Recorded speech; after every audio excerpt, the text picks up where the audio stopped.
So I've got a shoot today and I've packed everything up. This is a real simple shoot. I can't really say what company it's for, but it's really simple. Like, they just want us, we're just interviewing someone, and we're not even like setting up lights or anything, or a boom mic, just live, the host and the interviewer, and then they just talk, right? And I capture B-roll of the company that they work for, and that is it. So, and we usually just have one camera, and I usually just bring a gimbal and my sound stuff, and that's it.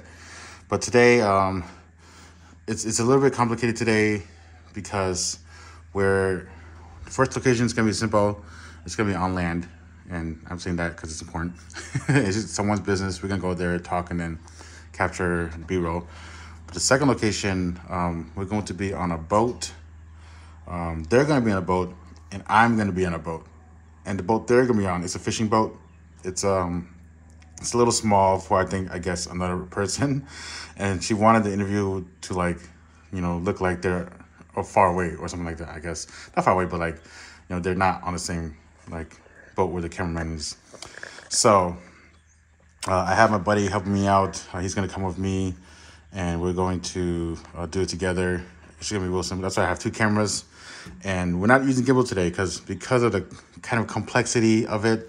I thought we just go with sticks and monopod and not gimbal at all, because the gimbal, no matter what you may think, if you haven't used gimbals, they kind of get in the way most of the time.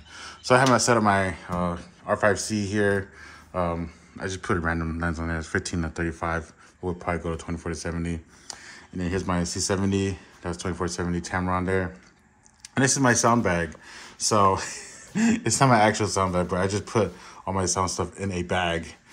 I'm running my Zoom F3, my deity Theos, and the two transmitters. So this is why I wanted the Theos, because I wanted a setup like this where it's just one receiver, and then it could be all compact into one little section. I used this setup on the last shoot of the same company I work for, and it worked out great. So I really like this setup, and I'm glad I got it.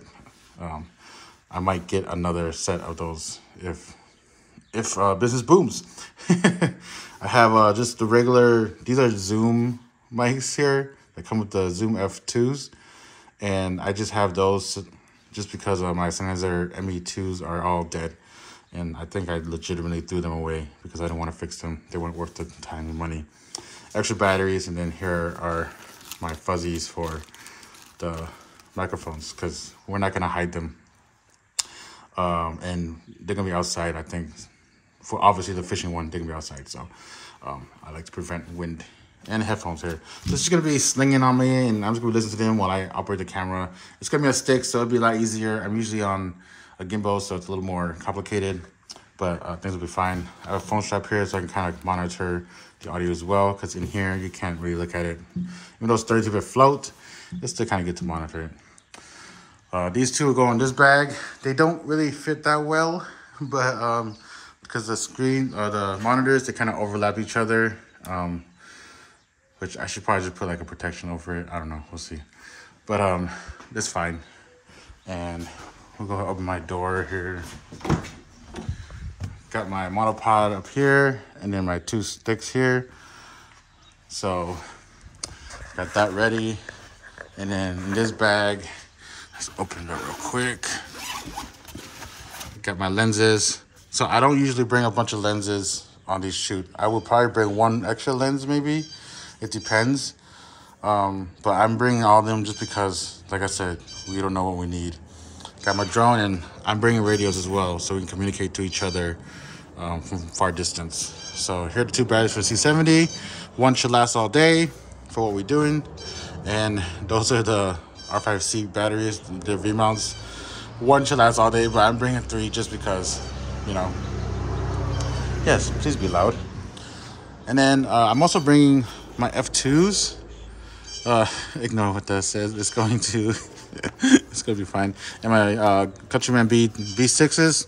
I'm gonna hide the mics under the host and the talents, I guess we'll call them, and also set up the deity Theos, because I don't want anything to go wrong. Since we're on a second boat, I can't really just cross the boat to their boat and fix things. If something goes wrong, I want a backup just in case. If something does go wrong, I'll probably tell them in advance that, if something goes wrong, I need to do this, stuff like that. So things will need to be changed. But this is all the setup. It's still pretty simple. It's just a little more than I would usually do. And I would never bring this much stuff for this kind of shoot. Ignore that. I haven't fixed that yet. But, yeah, it'd be nice if we could set up lights, but then this is the kind of shoot that's really fast, run and gun type situation. It's not an all-day ordeal. So it's just, go there, film them, find a good location, and get to it. And we're shooting 1080p in a regular standard profile. So it's not like, it's going to be crazy amount. Depending on how much contrast of the sun we have today, I might switch these to log and just color them in post. We could put a Rec 709 LUT on them and then just deliver it that way to them for them to edit. But we'll see. We'll see what happens.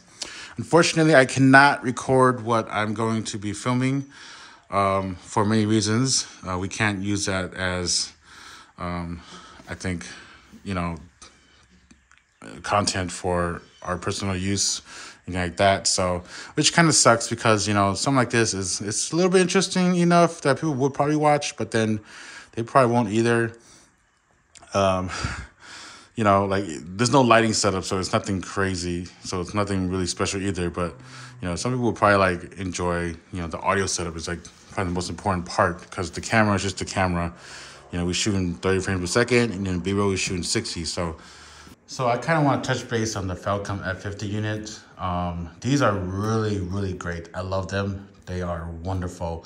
If you're thinking about you wanting a new plate that snaps on, I would recommend this.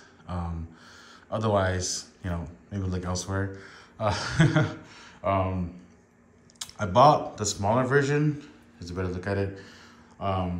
For my work tripod because I wanted a quicker release. So I use a gear ball head, and this is Arca Swiss right here. But then this little knob here from Benro, I don't know why they designed it strangely. You have to, so,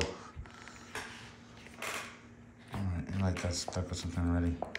See, so you turn it like that. You have to pull it out, this knob out, and turn it more to actually release the camera. And that, I don't know, that's a little sketchy to me. It seems safe, right? Which makes sense.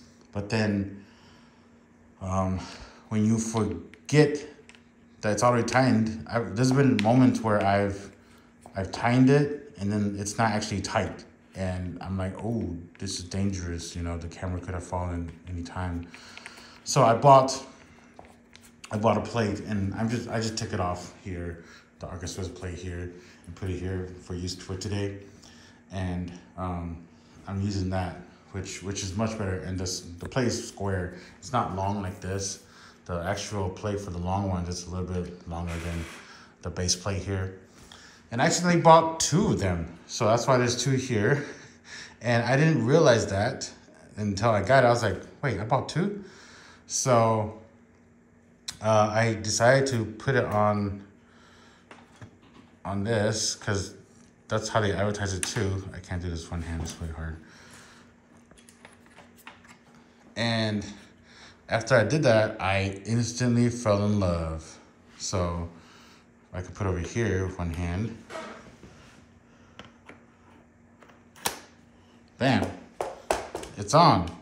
Now the small plate, it's still a little iffy in how it goes in. Sometimes it doesn't actually go in. I think because it requires so much precision from the smaller plate that it's a little more difficult to work with. So I can take this off with one hand again. Okay. Because a little small plate here, there's very little room here to actually slide it, in between. With the large plates, let me put this back the correct way. See, that went fine. So, but it's always good to test anyways, The large plate, you can kind of put it wherever you want. You know, there's no precision because the actual plate, let me grab the plate. Or let me grab a plate. This one. Actually, right here. Yep, this is the actual fucking one. Yeah, so like I can put this however I want, you know, and it'll be fine. One-handed work is almost impossible. I could put like over here, you know, and it's fine, which, who would ever do that? But yeah, I mean, I can still use it over here too, you know. The long plate, like I said, there's no precision really needed compared to the small plate, which the small plate, the precision is good in the sense that, let me take this off. The sense that it won't go forward or back. The little amount of play between the pins and the actual plate is like maybe half a centimeter, you know? It's not much at all. So that's nice. So if you're looking into a new base plate system, check these out. These are pretty cool. So the shoot is done. There's something I must mention. My camera did fall on the monopod. I put it on there and my buddy wasn't looking at it, and then it fell to this side down. So it's fine, it's fine. See a little scuff here in the corner. I think it hit the cable, obviously. Scuffs right there. And then some scuffs, I think right here. And then on this, my cable, from Small Rig, the cable manager thing, which is broken now. And I think down here is fine. But the camera is in full functioning order. It wasn't on, so that's good. And I think nothing's wrong with it. So this is an instance where the camera cage saved my camera. So I think it is worth having a camera cage just for that little potential extra protection. So there you go.